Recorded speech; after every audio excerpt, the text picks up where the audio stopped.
नमस्कार प्यारे विद्यार्थियों, स्वागत है आप सभी का। और हमारा चैप्टर चल रहा है वैद्युत रसायन। इस चैप्टर में आज हम पढ़ेंगे नरंस्ट समीकरण।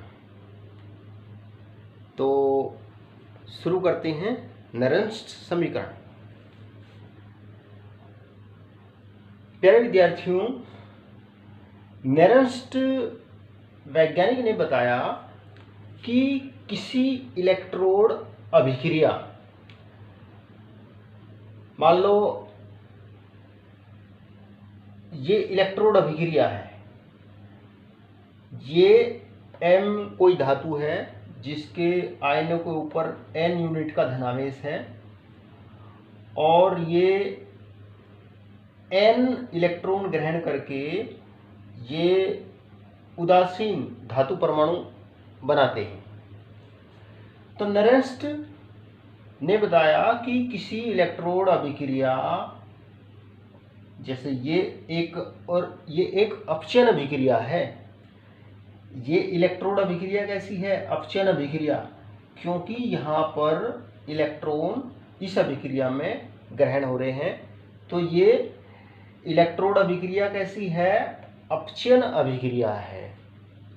और इसका जो विभव होता है, जब इलेक्ट्रोड पर अपचयन की क्रिया होती है तो उस इलेक्ट्रोड का जो विभव होता है उसे उस इलेक्ट्रोड का अपचयन विभव कहते हैं।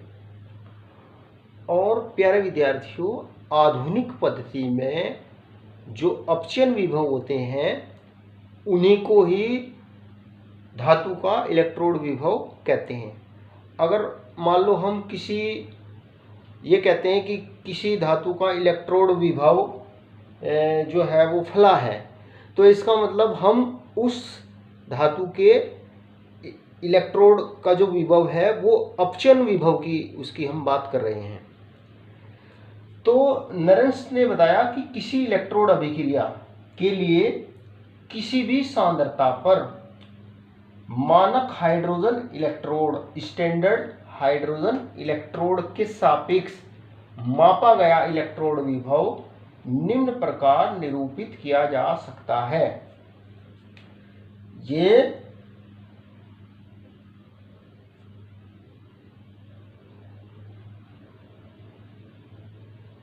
इस इलेक्ट्रोड का विभव है ना, और ये E0 इस इलेक्ट्रोड का मानक अपचयन विभव है, minus RT upon NF ln, और ये पद जो है ये ऊपर चला जाता है इसमें, और ये स्पीशीज ये नीचे आ जाती है।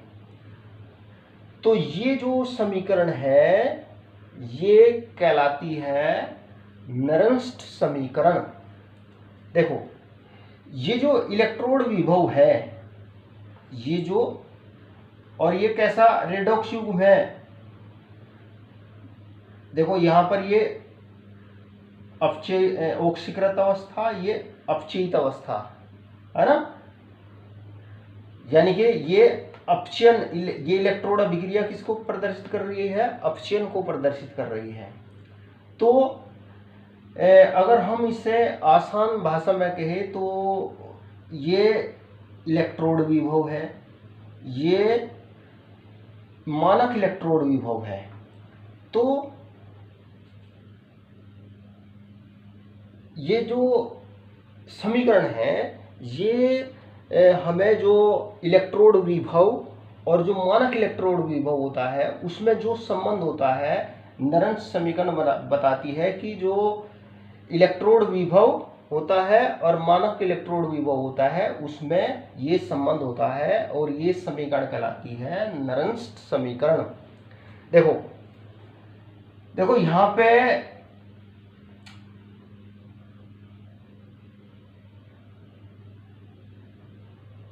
जो धातु आयनों की सांद्रता है वो 1 मोलर से भिन्न है। यानी कि ये जो विभव है ये विभव उस स्थिति में मापा गया है कि जब धातु आयनों की जो सांद्रता होती है ना वो 1 मोलर से भिन्न होती है। और देखो ये ई नोट लगा हुआ है, ई नोट का मतलब होता है ये मानक इलेक्ट्रोड विभव है।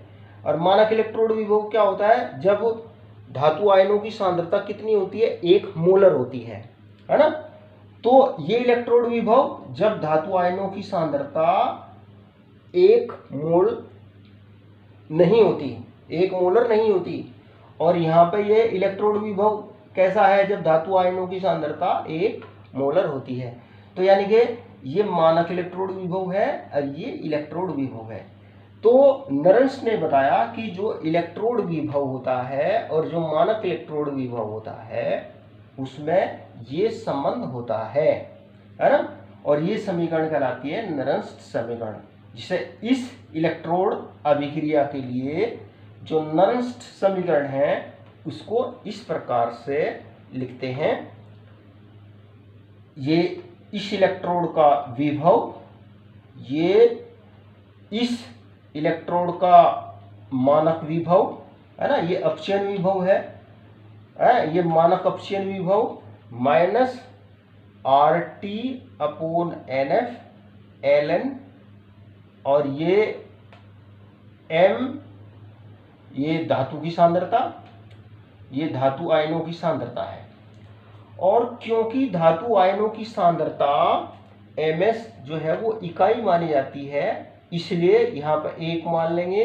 तो ये समीकरण इस प्रकार से लिखी जाएगी है ना, इलेक्ट्रोड विभव बराबर ये मानक इलेक्ट्रोड विभव, ये जो अपचयन की इलेक्ट्रोड अभिक्रिया है ना इसके लिए ये तो इलेक्ट्रोड विभव, ये मानक इलेक्ट्रोड विभव माइनस RT/NF ln, यहाँ पे धातु की सांद्रता 1 मानी जाती है तो ये 1/mn, ये धातु आयनों का, ये धातु आयन जो है वो जलीय विलयन में है। तो ये समीकरण कहलाती है किसी इलेक्ट्रोड के लिए, ये समीकरण कहलाती है नरंस समीकरण, जहां पर R जो है ये गैस स्थिरांक है, R गैस स्थिरांक है, और F जो है ये फैराडे स्थिरांक है।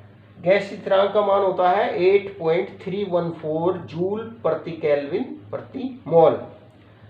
और ये जो फैराडे स्थिरांक है इसका मान होता है 96,487 कूलाम प्रति मोल।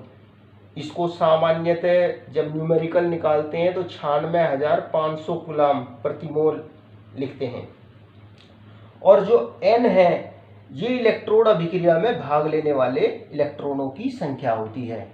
ये जो N है, जैसे यहाँ पे N इलेक्ट्रॉन भाग ले रहे हैं इलेक्ट्रोड अभिक्रिया में, तो ये N इलेक्ट्रोड अभिक्रिया में भाग लेने वाले इलेक्ट्रॉनों की संख्या है। और जो T है, T परमताप होता है।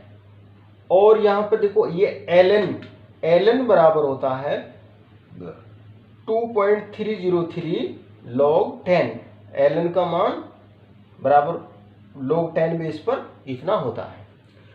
तो प्यारे विद्यार्थियों, एक इलेक्ट्रोड के लिए जो नरंस समीकरण होती है उसको इस प्रकार से लिखते हैं। अब एक इलेक्ट्रोड के लिए तो इस प्रकार से लिखते हैं। पूरे सेल के लिए, जैसे हम डैनियल सेल का उदाहरण लेते हैं, डैनियल सेल के लिए जो नरंस समीकरण होगी वो क्या होगी ये देखते हैं। तो प्यारे विद्यार्थियों, हमने पढ़ा कि एक इलेक्ट्रोड के लिए जो नरंस समीकरण होती है वो क्या होता है उसका मान। तो इसी प्रकार से हम पूरे सेल के लिए अगर हम नरंस समीकरण लिखें तो उसको किस प्रकार से लिखेंगे। जैसे देखो ये डैनियल सेल है ना। डैनियल सेल के बारे में मैंने आपको बहुत विस्तार से बताया है पहले भी।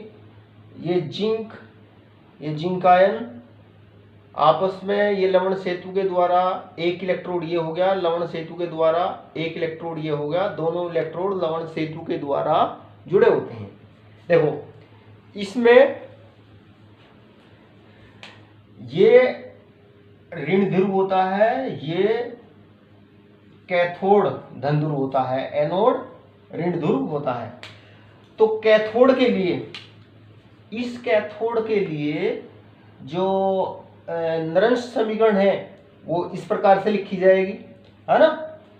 ये इस इलेक्ट्रोड का विभव बराबर होता है इस इलेक्ट्रोड का मानक विभव, है ना, minus R T upon N F l n upon cupric आयनों की ये सांद्रता। देखो ये जो विभव है ना, कॉपर इलेक्ट्रोड का ये जो विभव है, ये जब आयनों की सांद्रता जो है वो 1 मोल प्रति लीटर से भिन्न होती है, 1 मोल प्रति लीटर नहीं होती। देखो जब 1 मोल, जब धातु आयनों की सांद्रता 1 मोल प्रति लीटर होती है और टेम्परेचर 25 डिग्री सेल्सियस यानी कि 298 केल्विन होता है, तो इसका जो इलेक्ट्रोड विभव मानक हाइड्रोजन इलेक्ट्रोड के सापेक्ष जो मापते हैं उसे कहते हैं मानक इलेक्ट्रोड विभव। तो ये तो मानक इलेक्ट्रोड विभव है, ये इलेक्ट्रोड विभव, तो इलेक्ट्रोड विभव और ये मानक इलेक्ट्रोड विभव, तो इसका जो इलेक्ट्रोड विभव बराबर होता है वो बराबर होता है इसका मानक इलेक्ट्रोड विभव minus R D upon N F l n upon cupric आयनों की सांद्रता। इसी प्रकार से ये जो एनोड है, इस एनोड के लिए ये मानक विभव ये विभव कहेंगे, इलेक्ट्रोड विभव, ये मानक विभव माइनस, और ये अपचयन विभव है minus R T upon N F l n upon l n 1 upon zinc आयनों की सांद्रता। अब इस पूरे सेल का जो विभव होता है वो कैसे निकालते हैं? पूरे सेल का विभव बराबर होता है वो ये जो कैथोड और एनोड है इनके बीजीय अंतर के बराबर होता है ना। तो ई सेल बराबर होता है कैथोड का विभव माइनस एनोड का विभव, और कैथोड का विभव क्या है? ये है कैथोड का विभव, ये है ना, ये बराबर कहीं की है, ये बराबर देखो ये कैथोड है ना, ये कैथोड है ये, तो इसकी जगह तो ये लिख दिया, और ये एनोड है, इस एनोड की जगह ये लिख दिया। तो इसको घटाने पर ये आता है, ये कॉपर इलेक्ट्रोड का मानक इलेक्ट्रोड विभव, ये जिंक इलेक्ट्रोड का मानक इलेक्ट्रोड विभव minus R T n F l n, और देखो यहाँ पर ये जो माइनस है ना, जब ये जिंक आयन अगर इनको ऊपर लिख दिया जाए तो ये प्लस हो जाएगा, है ना, और जब ब्रैकेट खोलेंगे ये फिर से माइनस हो जाएगा, और इनमें से R T upon N F common है दोनों में, तो ये आ जाएगा, है ना। तो ये बराबर हो जाएगा ई सेल बराबर सेल विभव बराबर होगा ये जो कैथोड है इसका मानक इलेक्ट्रोड विभव, एनोड का मानक इलेक्ट्रोड विभव minus R T upon N F l n, ये जिंक आयनों की सांद्रता और ये क्यूप्रिक आयनों की सांद्रता, है ना। और ये बराबर होता है, देखो ये मानक विभव है, ये कैथोड का मानक विभव है, ये एनोड का मानक विभव है, और इनका जो अंतर होता है वो कहलाता है मानक सेल विभव। तो इसे कहेंगे सेल विभव बराबर होगा मानक सेल विभव, ये मानक सेल विभव हो गया minus R T upon N F l n, ये जिंक आयनों की सांद्रता है, मोल प्रति लीटर सांद्रता, ये क्यूप्रिक आयनों की मोल प्रति लीटर सांद्रता। देखो इस डैनियल सेल के लिए अगर हम R का मान 8.314 जूल प्रति केल्विन प्रति मोल लिखें टी परम ताप को 25 डिग्री सेल्सियस यानी कि 298 केल्विन लिखे, और एन का मान जो है, एन जो है इलेक्ट्रोड अभिक्रिया में भाग लेने वाले इलेक्ट्रॉन होते हैं। देखो इसमें 2 इलेक्ट्रॉन भाग लेते हैं, जैसे जिंक है ना, जिंक आयन में बदलता है तो 2 इलेक्ट्रॉन इसमें से निकलते हैं, और जो क्यूप्रिक आयन है ये 2 इलेक्ट्रॉन ग्रहण करके ये कॉपर परमाणु बनाता है। तो इलेक्ट्रोड अभिक्रिया में भाग लेने वाले इलेक्ट्रॉन कितने? 2। तो अगर हम यहाँ इस गैस स्थिरांक का मान रख दे, परम ताप T का मान 298 केल्विन रख दे, फैराडे स्थिरांक का मान रख दे 96,487 कूलम प्रति मोल, तो ये RT और Ln का मान रखे 2.303 लोग, तो इनका मान ये आ जाएगा 0.059/2। N का मान जो है ना वो 2 है, क्योंकि इलेक्ट्रोड अभिक्रिया में भाग लेने वाले इलेक्ट्रॉनों की संख्या 2 है। तो डैनियल सेल के लिए जो नरंस्ट समीकरण है वो ये आती है, यानी कि देखो ये सेल विभव बराबर होता है मानक सेल विभव माइनस 0.059। ये कैसे आया 0.059? आर का मान रखा हमने 8.314, परम ताप का मान रखा 25 डिग्री, और फैराडे स्थिरांक का मान रखा 96,487 कूलम प्रति मोल, और Ln की जगह रखा 2.303 लोग। तो ये समीकरण आती है। तो ये जो डैनियल सेल है उसके लिए नरंस्ट समीकरण ये हो गई। इसी प्रकार से प्यारे विद्यार्थियों, इसी प्रकार से हम अन्य सेलों के लिए भी नरंस्ट समीकरण लिख सकते हैं। देखो इस समीकरण में, नरंस्ट समीकरण में देखो ये तो सेल विभव, ये माइनस सेल विभव है ना, ये सेल विभव मानक सेल विभव माइनस RT/NF Ln, और देखो जिंक आयनों का ऑक्सीकरण हो रहा, तो ये जिंक आयन इसमें ऊपर रखते हैं, और जो क्यूप्रिक आयन है उसको समीकरण में नीचे डिनोमिनेटर के रूप में रखते हैं। तो इसी प्रकार से हम अन्य गैल्वेनी सेलों के लिए भी जो नरंस्ट समीकरण है उसको लिख सकते हैं, जैसे अभी देखते हैं।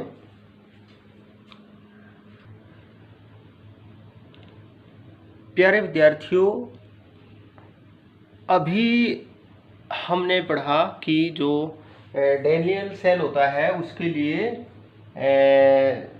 जो नरंस्ट समीकरण है वो कैसे लिखते हैं। इसी प्रकार से मान लो हमारे पास में ये एक गैल्वेनी सेल है, इसके लिए नरंस्ट समीकरण हम कैसे लिखेंगे?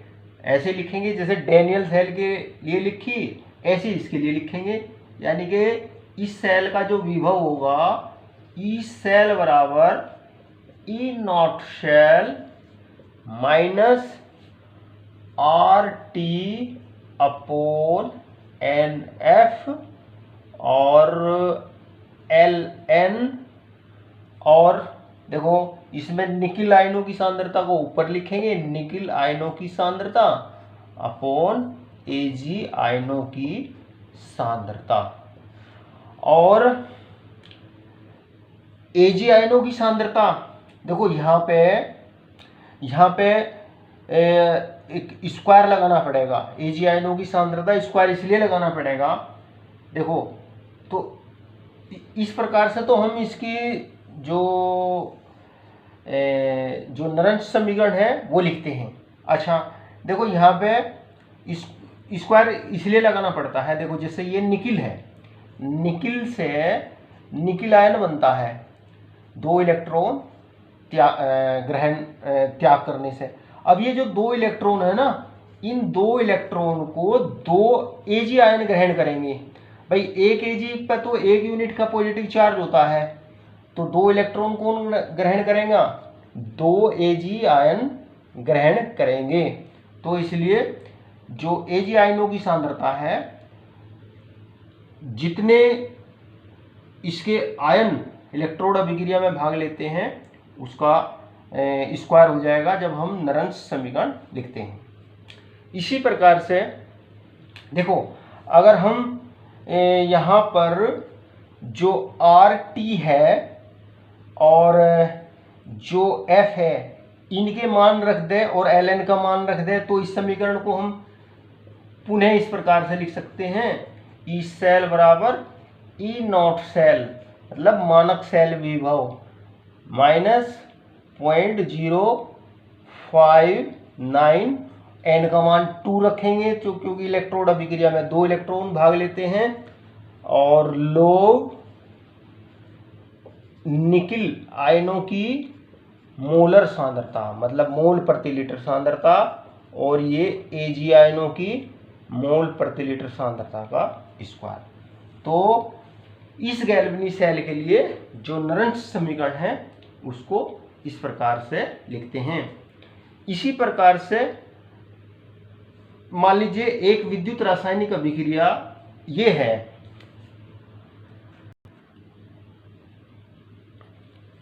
देखिए मान लीजिए एक वैद्युत रासायनिक अभिक्रिया ये है, A plus B C plus D, A plus B से सी प्लस डी बनने, मान लो इसके ए मोल भाग ले रहे हैं, इसके बी मोल भाग ले रहे हैं, तो इसके सी मोल बनते हैं स्मॉल सी, और इसके स्मॉल डी मोल बनते हैं, है ना। और इस इलेक्ट्रोड अभिक्रिया में मान लीजिए एन इलेक्ट्रॉन भाग ले रहे हैं। तो इस वैद्युत रासायनिक अभिक्रिया के लिए हम जो है वो नरंस समीकरण को इस प्रकार से लिख सकते हैं, है ना। ई सेल बराबर E naught cell minus R T upon N F और एल एन क्यू, इस प्रकार से लिखते हैं। और जो एल एन क्यू होता है, एल एन क्यू बराबर होता है, इसे इस प्रकार से लिखेंगे, सी की पावर सी जितने मोल इसके बन रहे हैं, और ये डी की power small d upon a की पावर स्मॉल ए, और बी कैपिटल बी इसकी power small b. L N q का मान ये होता है। तो जब हम ये मान इसमें रखते हैं तो ये बराबर हो जाएगी ई सेल बराबर E naught cell minus R T upon N F, और R T upon N F, और ये सी की पावर सी, और ये डी की पावर डी अपॉन ए की पावर स्मॉल ए, और बी की पावर स्मॉल बी। तो इस प्रकार से इस वैद्युत रासायनिक अभिक्रिया के लिए हम जो है वो नरंस समीकरण जो है वो इस प्रकार से लिखी जाती है। प्यारे विद्यार्थियों, अब अगला आपका टॉपिक है नेरेंस समीकरण से साम्य स्थिरांक की गणना। प्यारे विद्यार्थियों, जब साम्य स्थिरांक कैसे निकालते हैं नेरेंस समीकरण के द्वारा। प्यारे विद्यार्थियों, जब डैनियल सेल में परिपथ को बंद करते हैं, इसका मतलब जब डैनियल सेल के दोनों इलेक्ट्रोडों को जोड़ देते हैं तो ये सेल अभिक्रिया होती है ना। डैनियल सेल के बारे में मैंने आपको पहले बताया, ये सेल अभिक्रिया होती है जब डैनियल सेल के दोनों इलेक्ट्रोडों को जोड़ देते हैं, है ना। जिंक परमाणु जिंक आयनों के रूप में विलयन में जाते हैं, और क्यूप्रिक आयन जो है वो कॉपर परमाणु के रूप में कॉपर इलेक्ट्रोड पर जमा होते हैं। प्यारे विद्यार्थियों, जैसे जैसे समय गुजरता है ये जिंक आयनों की सांद्रता बढ़ती है, और ये जो क्यूप्रिक आयन है इनकी सांद्रता घटती है, और जिससे सेल की जो वोल्टता होती है वो धीरे धीरे घटती रहती है। और कुछ समय बीतने के पश्चात और जो वोल्टता होती है वो समय के साथ साथ में वो घटती जाती है, जिसे हम वोल्ट मीटर में जिसको हम देख सकते हैं। तो कुछ समय बीतने के पश्चात अभिक्रिया में ये जो जिंक आयन है और क्यूप्रिक आयन, इनकी जो सांद्रता है वो स्थिर हो जाती है और वोल्ट मीटर शून्य पाठ्यांक दिखाता है। तो जब वोल्ट मीटर का पाठ्यांक शून्य दर्शाता है तो इसका मतलब ये होता है कि अब अभिक्रिया में जो जिंक आयन है और ये क्यूप्रिक आयन है, इनके बीच में साम्य स्थापित हो चुका है। इनकी जो सांद्रताएं हैं वो स्थिर हो चुकी है। तो उस स्थिति में जब वोल्ट मीटर शून्य पाठ्यांक दर्शाता है, अर्थात इन आयनों के बीच में, जिंक आयन और क्यूप्रिक आयन के बीच में साम्य स्थापित हो जाता है, तो उस स्थिति में जो डैनियल सेल है उसको इस प्रकार से, इसके विभव को इस प्रकार से प्रदर्शित करते हैं। ई शेल बराबर, ई शेल तो हो जाता है 0 और ये बराबर होता है, ई शेल बराबर होता है ई नॉट सेल, सेल का मानक विभव minus 2.303 R T upon N F और लोग जिंक आयनों की सांद्रता बटे क्यूप्रिक आयनों की सांद्रता। देखो ये जो 2.303 और लोग रखा ना, ये एलन बराबर होता है, एलन, अगर एलन हमें पता है, एलन बराबर होता है 2.303 log 10 बेस पर। मतलब एलन ना लिख करके हमने यहाँ पे लोग लिख दिया, तो जब लोग लिखते हैं तो फिर हम यहाँ पे 2.303 से मल्टीप्लाई करते हैं RT अपॉन NF। तो जब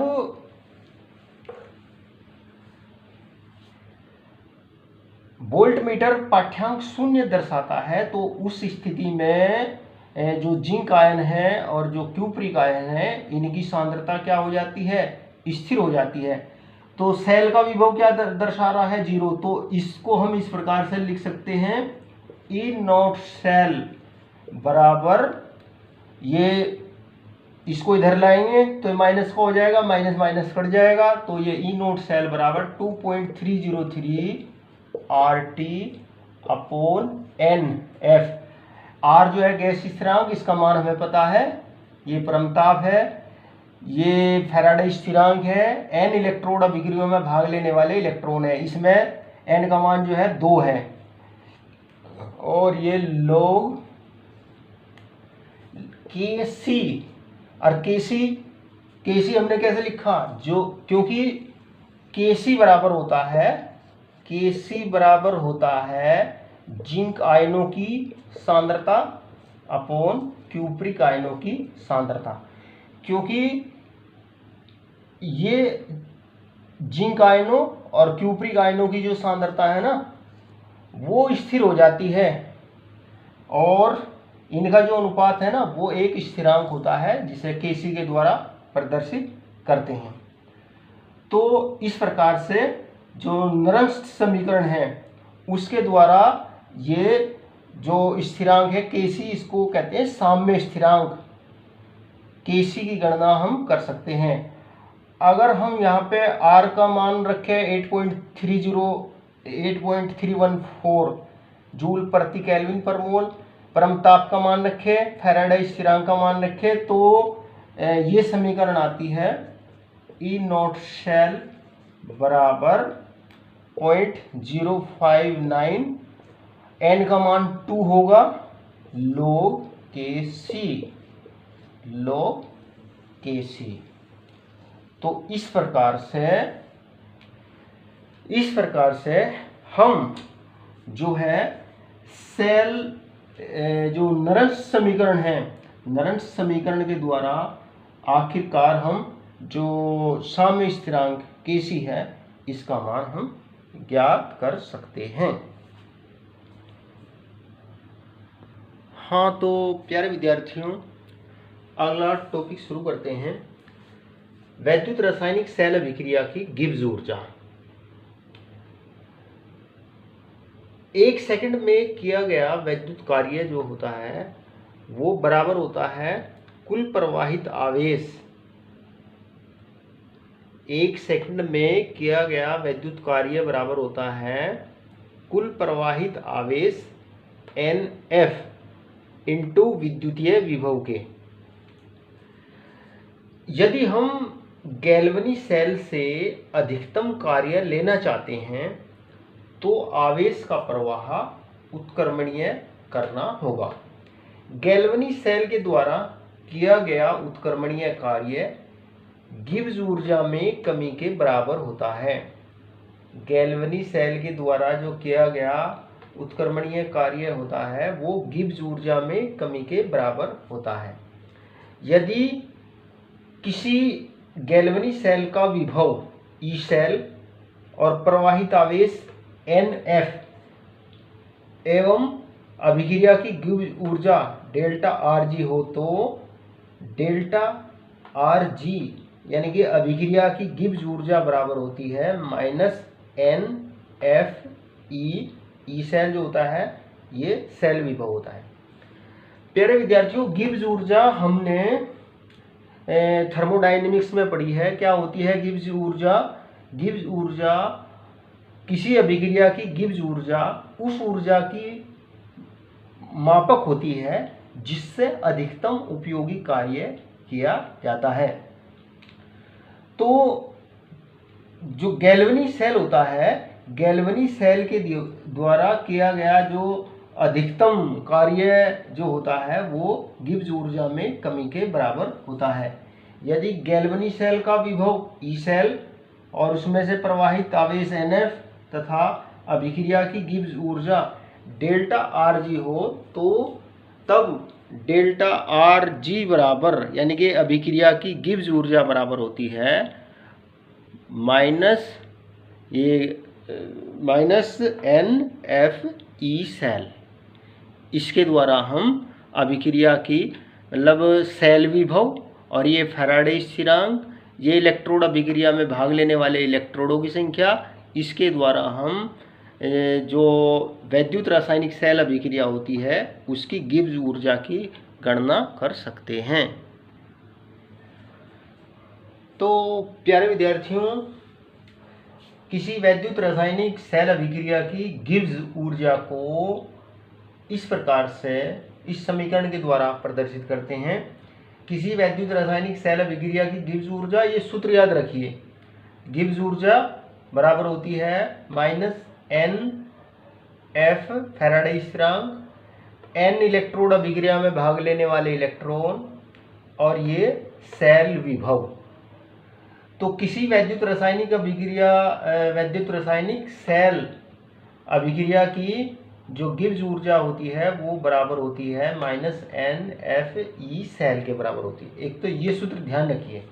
अच्छा देखो, मान लो ये सेल अभिक्रिया हो रही है, जिंक क्यूप्रिक आयन है ना, इसमें जो N का मान है, N का मान 2 है ना। देखो जिंक आयनों में बदल लें 2 इलेक्ट्रॉन त्याग करके, तो इलेक्ट्रोड और यहाँ पे ये 2 इलेक्ट्रॉन ग्रहण करके ये कॉपर परमाणु बनाते हैं। तो इलेक्ट्रोड अभिक्रिया में भाग लेने वाले इलेक्ट्रॉन 2 हैं, उनकी संख्या 2 है, तो N का मान 2 रखते हैं। तो डेल्टा RG बराबर अभिक्रिया की गिब्स ऊर्जा को N का मान 2 रख देंगे, इस प्रकार से प्रदर्शित करेंगे। अगर मान लो यहाँ पे इनकी जो ये जिंक परमाणु और आयन है इनकी संख्या 2 गुनी कर दें, है ना, 2 जिंक परमाणु 2 जिंक आयन बनाएंगे। कैसे बनाएंगे? 4 इलेक्ट्रॉन त्याग करके। ऐसे ही ये 2 क्यूप्रिक आयन, एक क्यूप्रिक आयन 2 इलेक्ट्रॉन ग्रहण करता है, तो 2 क्यूप्रिक आयन कितने इलेक्ट्रॉन ग्रहण करेंगे? 4। तो n का मान कितना हो जाएगा? 4। तो फिर जो गिब्स ऊर्जा बराबर होगी, n का मान 4 रख देंगे, इसके बराबर होगी। देखिए प्यारे विद्यार्थियों, जो अगर ये जो सेल अभिक्रिया है, इसमें समस्त अभिक्रियाशील स्पीशीज की सांद्रता 1 इकाई हो, तो उस स्थिति में जो सेल का विभव होता है ना, वही कहलाता है मानक सेल विभव। जब अभिक्रियाशील स्पीशीज इनकी जो सांद्रता है वो 1 इकाई ले, तो इस सेल का जो विभव होगा ना, वो कहलाएगा मानक सेल विभव, है ना। और जो मानक गिब्स ऊर्जा होगी वो बराबर होगी -NF, ये मानक सेल विभव। मतलब जब हम यहाँ पे मानक सेल विभव लेंगे तो फिर ये -NF और मानक सेल विभव का जो गुणनफल है ना, वो मानक गिब्स ऊर्जा के बराबर होता है। देखो यहाँ पे तो ये अभिक्रिया की गिब्स ऊर्जा है, जब हमने यहाँ पे मानक सेल विभव लिया है ना, तो ये मानक गिब्स ऊर्जा फिर प्राप्त होती है। तो मानक गिब्स ऊर्जा बराबर होती है ये नॉट मानक अवस्था को प्रदर्शित करती है, ये मानक गिब्स ऊर्जा बराबर -NF, और ये मानक सेल विभव। और जो मानक गिब्स ऊर्जा बराबर होती है ना, वो बराबर होती है -RT ln K के, -RT ln K, जहाँ K जो है वो साम्य स्थिरांक है। तो इस प्रकार से देखो, इस प्रकार से जो मानक सेल विभव है, मानक सेल विभव से तो निकालते हैं मानक गिब्स ऊर्जा, है ना, और मानक गिब्स ऊर्जा से हम निकाल सकते हैं साम्य स्थिरांक, है ना। तो ये सूत्र याद कर लीजिए, ये सूत्र अगर याद कर लिया आपने तो इसी सूत्र के आधार पर ये मानक गिब्स ऊर्जा का सूत्र है, और ये मानक गिब्स ऊर्जा बराबर होती है -RT ln K। तो प्यारे विद्यार्थियों, इस लेक्चर में इतना ही। आगे के लिए अगला टॉपिक जो है वो नेक्स्ट वीडियो में बताएंगे। Thank you.